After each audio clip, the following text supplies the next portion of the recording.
আজকে আসলে এমনই একটা দিন। নর্মালি কেউ ফরম্যাট থেকে রিটায়ার করে, সবাই স্ট্যাটাস দেয়, তাদের ফিলিংসটা বুঝায়। বাট এমন একজন ব্যক্তি আজকে রিটায়ার করলো যে যার সাথে আমার প্রায় অলমোস্ট 20 বছর 25 বছরের একটা জার্নি।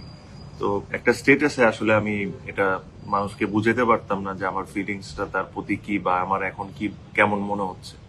তো আপনারা জানেন সবাই যে মুশফিক কিছুক্ষণ আগেই ওডিআই ফরম্যাট থেকে রিটায়ার করেছে।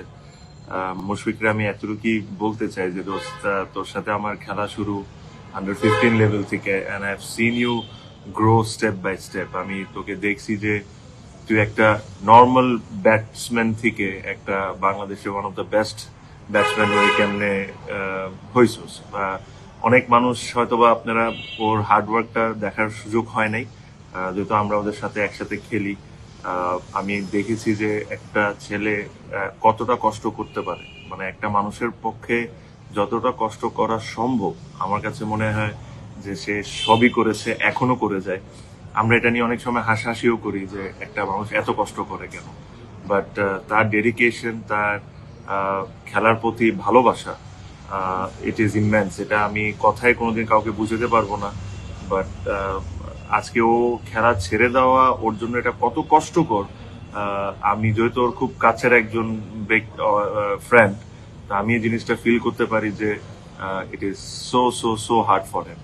But whatever you have achieved, my friend, it has been phenomenal. Whatever you have done as a captain, as a player for Bangladesh, this will be remembered for years and years and years to come.